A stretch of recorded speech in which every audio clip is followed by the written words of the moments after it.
So hello friends, welcome back to my YouTube channel Rakshita nursing classes. आज की video में हम डिस्कस करेंगे glomerulonephritis. BSc nursing fourth sem pathology unit first का ये टॉपिक है ग्लोमेरुलोनेफ्राइटिस।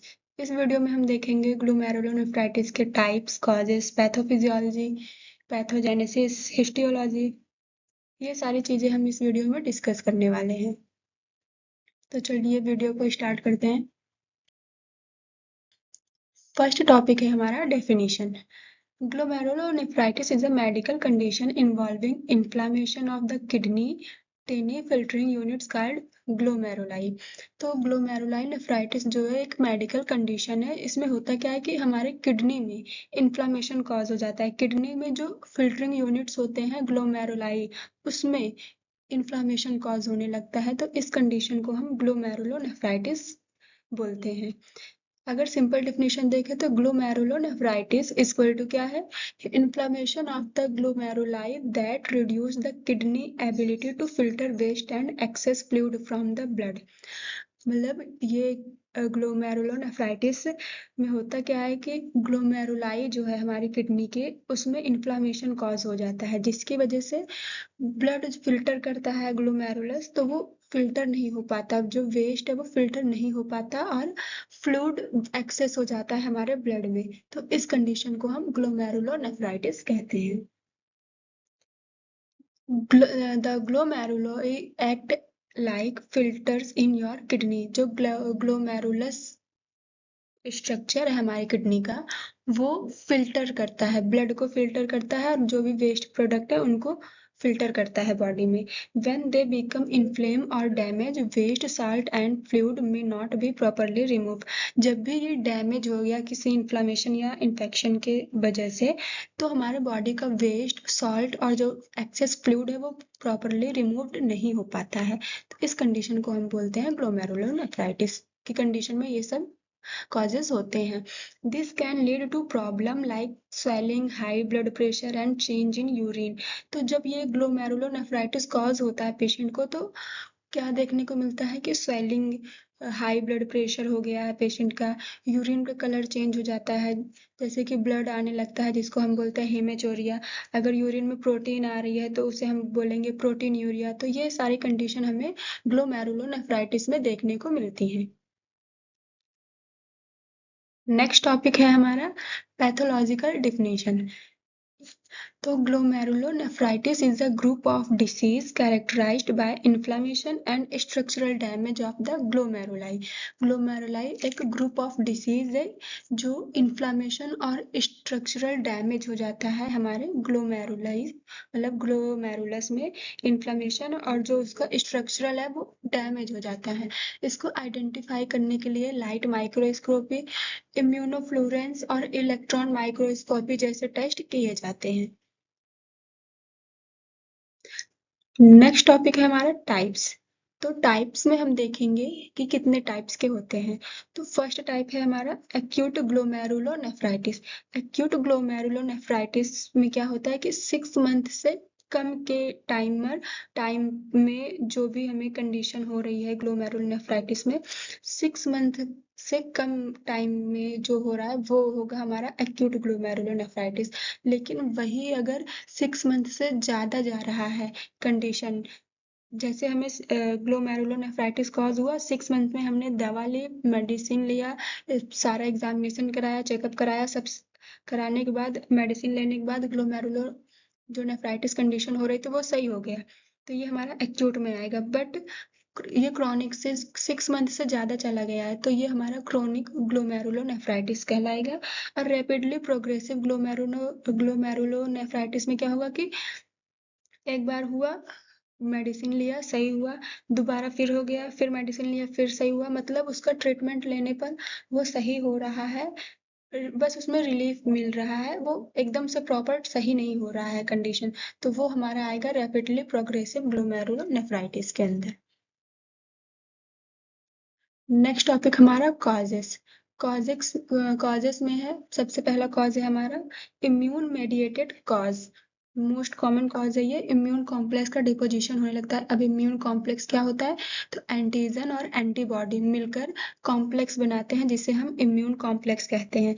ये कॉम्प्लेक्स जाकर जो ग्लोमेरुलस की बेसमेंट मेम्ब्रेन होती है, या तो कह सकते हैं ग्लोमेरुलाई में जाकर इसका डिपोजिशन होने लगता है, जिसकी वजह से इन्फेक्शन कॉज हो सकता है।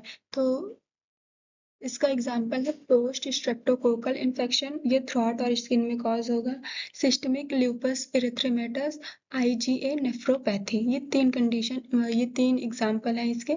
सेकंड है हमारा इन्फेक्शन। कौन कौन से इन्फेक्शन हो सकते हैं, तो पहला है बैक्टीरियल इन्फेक्शन, जैसे कि स्ट्रेप्टोकोकस बैक्टीरिया की वजह से कॉज होगा। सेकंड है वायरल। वायरल में हमारा hepatitis B, hepatitis C, liver का है ये हेपेटाइटिस बी और सी इन्फेक्शन। पैरासिटिक में क्या आएगा, ये बहुत लेस कॉमन होता है। तो ये तीन एग्जाम्पल हमारे इन्फेक्शन के थे। सेकंड कॉज है ऑटो इम्यून डिसीज।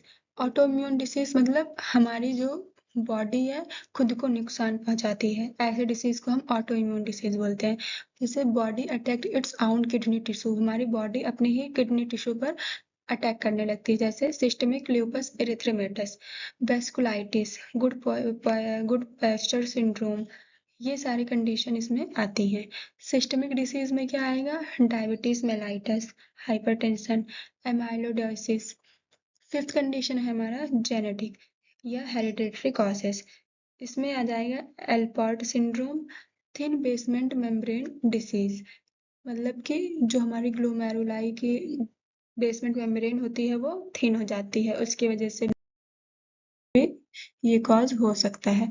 साइन और सिम्टम्स क्या है हमारे, तो हीमेचोरिया, अगर यूरिन में ब्लड आ रहा है तो उस कंडीशन को हम कहेंगे हीमेचोरिया। अगर यूरिन में प्रोटीन आ रहा है तो उस कंडीशन को कहेंगे प्रोटीन यूरिया। एडिमा की कंडीशन कॉज हो रही है, फेस और लेग में फिट में स्वेलिंग कॉज होगा। हाइपरटेंशन, हाई ब्लड प्रेशर हो जाएगा। ऑलिगो यूरिया, और यूरिन का जो आउटपुट है वो डिक्रीज हो जाता है।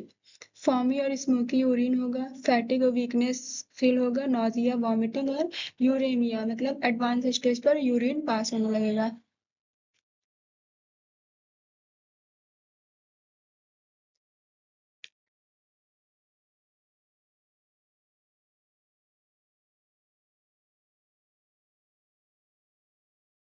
फिर नेक्स्ट टॉपिक हमारा हिस्टोलॉजी। तो हिस्टोलॉजी देखेंगे कैसे चेंजेस आ रहे हैं हमारे ग्लोमेरुलोनेफ्राइट मतलब हमारे किडनी के ग्लोमेरुलस पार्ट में।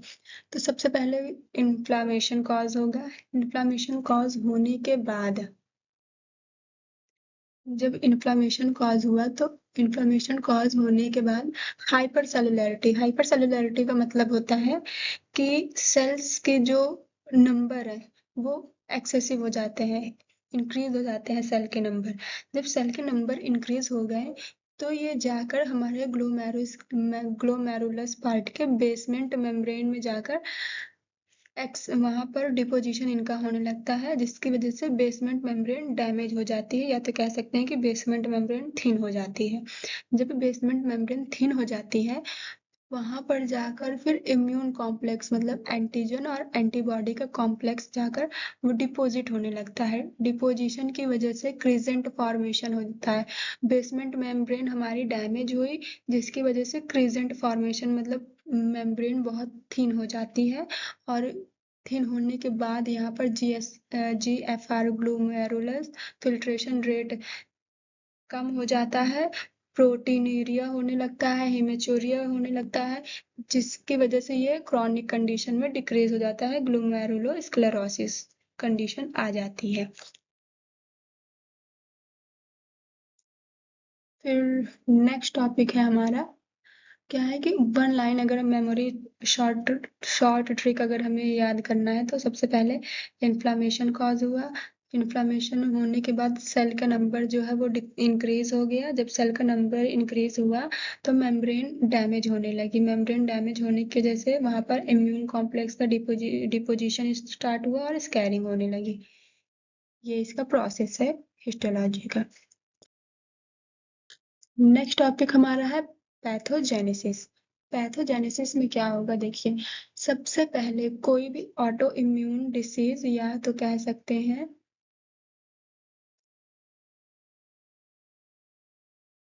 या तो ऑटो इम्यून डिसीज या कोई इन्फेक्शन ट्रिगर हुआ।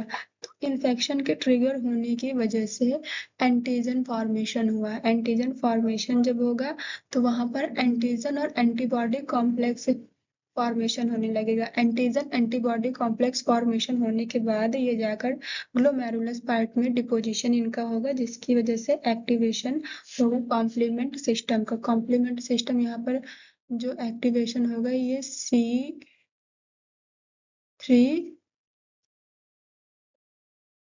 C3 और C5 का होगा।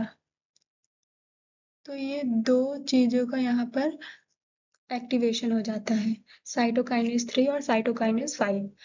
फिर इसके बाद क्या होता है कि इंफ्लामेटरी सेल रिक्वायरमेंट, इनको रिक्वायरमेंट होती है न्यूट्रोफिल्स की और मैक्रोफेजेस की। इसकी वजह से ग्लोमेरुलस जब ये इंक्रीज यहाँ पर एक्टिवेशन और डिपोजिशन हो गया है तो ग्लोमेरुलस में इंजरी हो जाती है और परमेबिलिटी, बेसमेंट मेम्ब्रेन की परमेबिलिटी इंक्रीज हो जाती है, जिसकी वजह से आरबीसी और प्रोटीन का लीकेज होने लगता है यूरिन में। और इस कंडीशन को क्या बोलेंगे, जब यूरिन में प्रोटीन का लीकेज हो रहा है तो उसको प्रोटीन यूरिया बोलेंगे। आरबीसी का लीकेज हो रहा है तो उसको हम हेमेचूरिया बोलेंगे। उसके बाद रिड्यूस फिल्ट्रेशन रेट, जीएफआर का जो रेट था ग्लोमेरुलस फिल्ट्रेशन रेट डिक्रीज हो जाता है और ये क्रॉनिक डैमेज होने लगता है, जिसकी वजह से ग्लोमेरुलोनेफ्राइटिस कॉज हो जाता है। तो ये इसका एक पैथोजेनेसिस था। अगर शॉर्ट टर्म में हम देखें तो सबसे पहले इन्फेक्शन कॉज होकर वहां पर एंटीजन और एंटीबॉडी कॉम्प्लेक्स बनता है। वो कॉम्प्लेक्स जाकर हमारे बेसमेंट मेम्ब्रेन में उसका डिपोजिशन होने लगता है और फिर जो कॉम्प्लीमेंट्स होते हैं उनका एक्टिवेट होता है। जब वो एक्टिवेट हो जाते हैं तो हमारे परमेबिलिटी, बेसमेंट की परमेबिलिटी जो है वो इंक्रीज हो जाती है, जिसकी वजह से प्रोटीन और आरबीसी लीकेज होने लगता है और जीएफआर कम हो जाता है। जीएफआर कम होने की वजह से हमें ग्लोमेरुलोनेफ्राइटिस कॉज हो जाता है। माइक्रोस्कोपिक चेंजेस देखें तो क्या है, ग्लोमेरुलस में अगर हम देखेंगे क्या क्या चेंजेस हुए हैं तो हाइपरसेलुलैरिटी मतलब मेसेंजियल और endothelial cell proliferation, excessive growth होने लगा है सेल का। ल्यूकोसाइट इनफिल्ट्रेशन मतलब ल्यूकोसाइट के अंदर आएंगे न्यूट्रोफिल्स है जैसे मैक्रोफेज है तो इनका फिल्ट्रेशन नहीं हो पाता है। बेसमेंट मेम्ब्रेन हमारी थिक हो जाती है, कैपिलरी ल्यूमेन हो जाएगी और क्रिजेंट फॉर्मेशन होने लगेगा, जिसकी वजह से ग्लोमेरुलोनेफ्राइटिस कॉज होगा।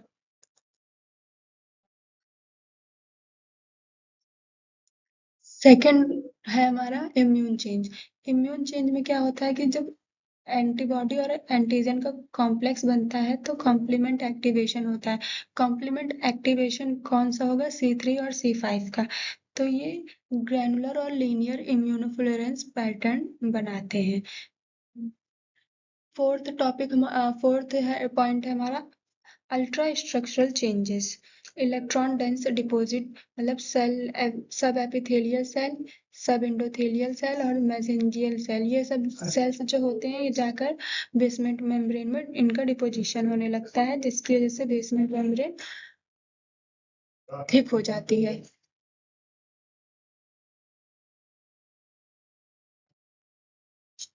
So thank you friends.